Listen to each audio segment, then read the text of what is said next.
Okay, understanding your dog. This is more for shelter volunteers than just pet owners, but it's good for pet owners too. After 4+ years of volunteering and volunteering to socialize and work with shelter dogs, I've learned a great deal about interacting with shelter dogs. I usually work with 4 to 8 dogs at a time, spending 15 or 20 minutes with each dog on each visit to the shelter. This way I get to know each dog's temperament and personality. Each dog being unique, you don't make generalizations usually about breeds other than for size or strength. Other than that, their personalities are going to come out as you work with them. You want to learn your dog's body language and verbal language, and dogs do communicate with us. They communicate with us at different levels. Body language: happy, fearful, sad, depressed, aggressive, anxious. Is the dog staying in the back of its kennel? Is it hiding from people? Is it trying to avoid people? Fear, depression. Does a dog sit and stare? Is the dog barrier aggressive, showing fear, anxiety, or fear aggression when people come to the front of the kennel? Each dog is an individual and they're going to show their feelings in different ways. Don't misinterpret a dog. A dog that may show fear, aggression to you in the kennel, if you give him treats, get to know the dog, give him commands, and then offer to take him for a walk, may have a completely different personality. The staff might get him out for you, or you might be able to get him out. Today I had one such dog that showed all sorts of aggression. As soon as he saw the treats, I could give him commands. He'd sit, he'd take the treats nicely. But as soon as the treats were over, he'd start showing the fear aggression again, or the barrier aggression. So I held up my leash and I said, "Do you want to go for a walk?" And his demeanor changed. He heard the word walk. And I opened the door, cautiously reached in, leashed him, took him for a walk, and he was fine on the walk. Brought him back to the kennel. As soon as I put him back in the kennel, the fear aggression or barrier aggression started up again. So now I know that that dog is in the kennel and that's his territory, and I can get him in and out, and he's fine, but he has an issue in the kennel. So we need to work on that. Every dog is going to show you different sides of them in different environments or situations. In the kennel, one environment; out of the kennel, another environment; away from the facility, or in a meet and greet room. Again, and with different people, with people they know, with staff, with volunteers that have worked with them, versus a stranger coming in and standing at their kennel door and staring at them. So again, body language is important. Tail down, tail up, tail stiff, tail wagging.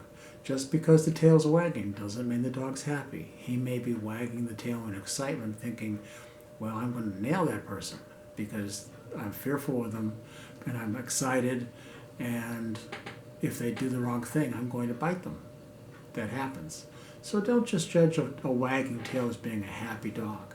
Look at the whole dog. Are they growling? Are they barking? Are they yipping? Again, the type of barks are important. I can differentiate barks on a number of the dogs. For example, one type of bark is, hey, there's somebody new here. I don't know them, and they're alerting me. They're saying there's somebody new. If that person comes towards them, they may start to growl or bark in a different manner, and that's like their fear bark, saying, I don't know this person, I'm afraid of them, I want to warn them, stay away from me, I don't know who you are. Or there's the happy bark, the excited yippy bark, like, oh, here's a friend of mine, they're coming over to see me, or here's a stranger that I don't know. But if they have been socialized well, strangers are a good thing for them.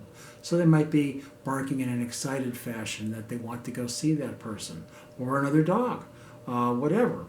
So again, different barks: growls, low growl, threatening growl, hackles up. Again, it's an pretty obvious sign. And they're communicating to us. And we have to correct some of that, but it's their form of speech. It's their form of communicating. So body language, sounds, general behavior, these things are important. A dog that's circling in their kennel shows anxiety. They're all tightened up and they just run in circles. Dogs who jump up and down in excitement at the kennel door, wanting to greet somebody. You don't want a dog to think that jumping up and down on people is okay, but sometimes they get excited and that's how they show their excitement. Again, look at their face, head down, eyes averted, eyes staring or fixed. Now, staring and fixed eyes, that's not a good thing generally. Usually that means that they are feeling aggressive. That's an aggressive mood for a dog. Again, head moving, eyes darting around. This is a dog that is looking around, he's checking things out. Maybe he's got short attention span. A lot of dogs do. Dogs that are easily distracted. And you have to work on that to control their attention span so that you can work with them with commands. So that is important.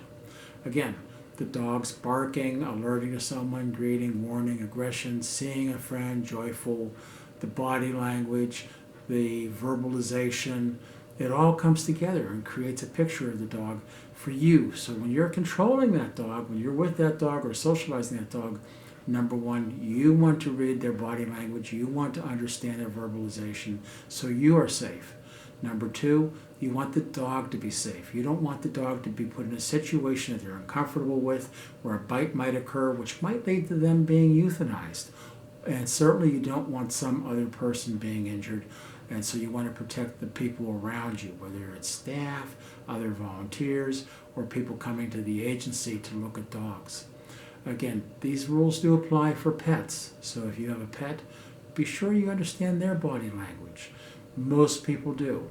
So the takeaway is get to know and understand your dog.